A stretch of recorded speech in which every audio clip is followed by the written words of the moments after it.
उम्मीद है आप सब लोग खैरियत से होंगे। भारत पाकिस्तान को आजकल बहुत ताने देता है जी कि पाकिस्तान तो फेलिंग स्टेट है और पाकिस्तान और भारत का क्या मुकाबला। हम इस वक्त 3-4 ट्रिलियन डॉलर की इकॉनमी है, पांचवी बड़ी इकॉनमी है और कुछ ही अरसे के बाद हम तीसरी बड़ी इकॉनमी हो जाएंगे। और फिर हम तो एक ग्लोबल पावर बनने जा रहे हैं। हमारा पर कैपिटा इनकम, पाकिस्तान का पर कैपिटा इनकम कहाँ। पाकिस्तान तो बेचारा 300-400 बिलियन डॉलर की इकॉनमी है। और फिर भारत का डिफेंस एक्सपेंडिचर इस साल उन्होंने बढ़ाकर 75 बिलियन डॉलर कर दिया है। तो पाकिस्तान तो बेचारा 8 बिलियन डॉलर भी मुश्किल से इकट्ठा कर पाता है अपने डिफेंस के लिए। तो इस किस्म के ताने मिलते रहते हैं पाकिस्तान को। और ये भी कहा जाता है कि पाकिस्तान अब उतना रेलेवेंट नहीं रहा जिस तरह पहले हुआ करता था।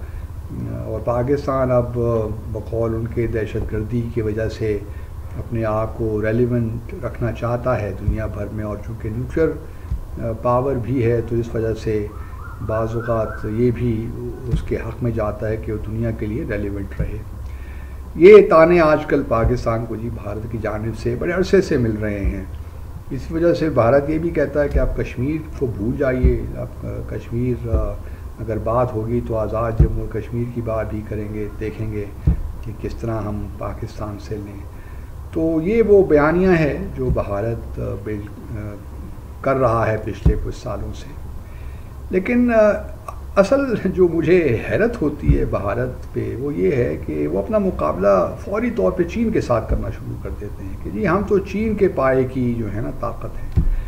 अब खुदारा कोई उनसे पूछे, चीन की जो इकॉनमी है 20-21 ट्रिलियन डॉलर की इकॉनमी है, उनके फॉरेन रिजर्व्स अगर आप देखिए और फिर उनका डिफेंस एक्सपेंडिचर जो भारत अपना कहता है कि हमारा 75 बिलियन है, चीन का तो इस वक्त 240 बिलियन के करीब है उनका डिफेंस एक्सपेंडिचर। तो चीन और भारत का मुकाबला आई डू नॉट नो। ठीक है, भारत की आबादी अब चीन से ज़्यादा हो गई है, लेकिन चीन को तो अमेरिका देख रहा है। उसके आने वाले सालों में चीन सबसे बड़ा जो प्रॉब्लम होगा वो चीन उनके लिए होगा। भारत तो एक लिहाज से अमेरिका आप कह लीजिए कि उनका पार्टनर है और वो अमेरिका की गेम खेल रहा है टू कंटेन चाइना। तो चाइना और भारत का मुकाबला तो मुझे समझ नहीं आता क्यों भारत के लोग अपने आप को उस लीग में देखना चाहते हैं या समझते हैं। फॉर दैट मैटर देखना चाहते हैं तो अच्छी बात है, हर रियासत को एम्बिशियस होना चाहिए। लेकिन वो इस वक्त ये तसव्वुर कर रहे हैं कि वो चीन जैसी पावर है, हालांकि ऐसी कोई बात नहीं है। और चीन तक पहुँचते पहुँचते जब पहुँचेंगे भारत तो न जाने चीन और कहाँ निकल चुका होगा। तो कोई कंपैरिजन नहीं है। जो मैं बात असल में करना चाहता हूँ वो ये है कि चीन ने जो आज चीन खड़ा है इकनॉमिकली, तो चीन उन्होंने बहुत ज़्यादा उनकी अकम्पलिशमेंट्स हैं।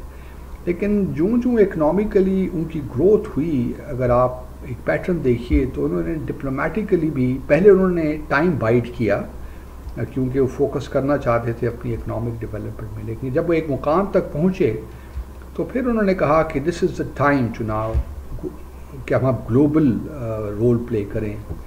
और चीन को हम देखते हैं कि 2013 के बाद उन्होंने जिस तरह रोड एंड बेल्ट इनिशिएटिव उनका आया, बेल्ट एंड रोड इनिशिएटिव, उसमें देखिए दुनिया भर में तहलका मचा दिया।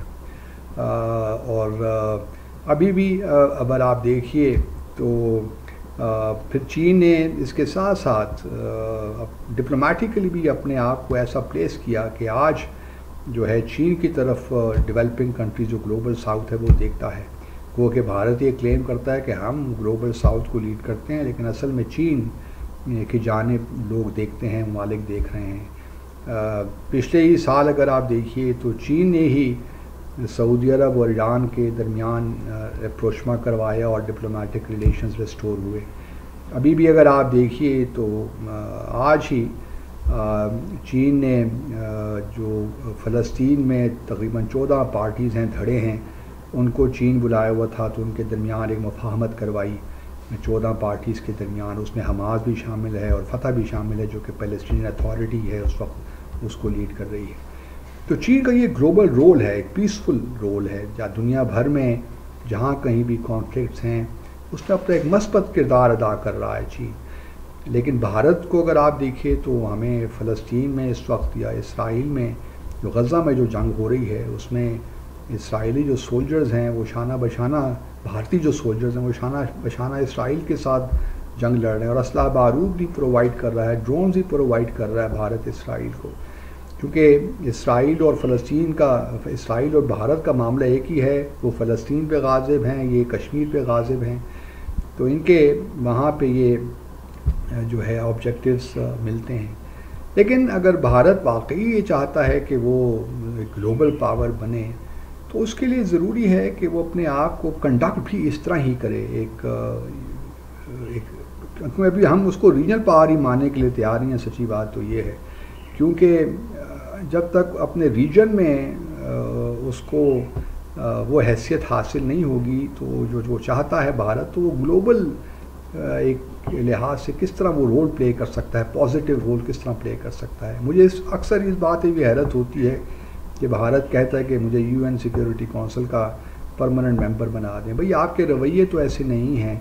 मालदीव के साथ आपके इश्यूज़ हैं, पाकिस्तान बल्कि नेपाल के साथ आपके इश्यूज़ चल रहे हैं, भूटान को आपने अपना सैटेलाइट कंट्री बनाया हुआ स्टेट, उनको आप इवन चाइना के साथ भी सफारती ताल्लुकात कायम नहीं करने देते।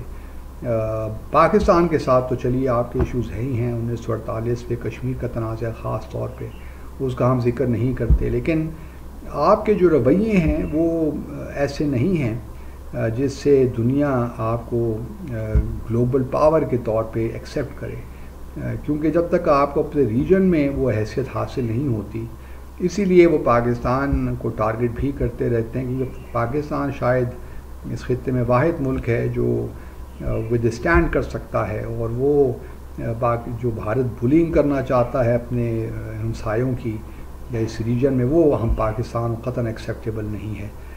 फिर भारत ये कह सकता है कि जी चीन ने भी तो अपने जो बॉर्डर एरियाज़ हैं उन पे कोई तवज्जो नहीं दी, लेकिन चीन के पास ताकत है। उन्होंने जो 2017 में आपकी पिटाई की डोकलाम रीजन में, फिर गलवान वैली में 2020 वगैरह में, तो आप अगर पास इतने अगर आप ताकतवर हैं तो ले लीजिए बाय फोर्स चीन से।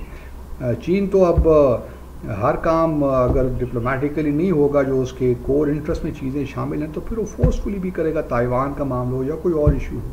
तो भारत को ये समझना चाहिए। तो पहली भारत के लिए मैं समझता हूँ, एक तो ये इस चीज़ से बाहर निकल आए कि जी हम सुपर पावर बन गए हैं, ग्लोबल पावर बन गए। दूसरा ये कि जब तक रीजन में अपने मामला ठीक नहीं करेंगे, उस वक्त तक कोई सूरत हाल नहीं है। और फिर इकनॉमिकली तो चलिए बात फिर इंशाल्लाह कभी करेंगे। हालात को इतने अच्छे नहीं हैं भारत के जो वो पेश करता है, बहुत ही गुर्बत है और हालात बहुत ही अबतर हैं। इंशाल्लाह इस पे फिर किसी और वक्त बात करेंगे। अल्लाह हाफ़िज़।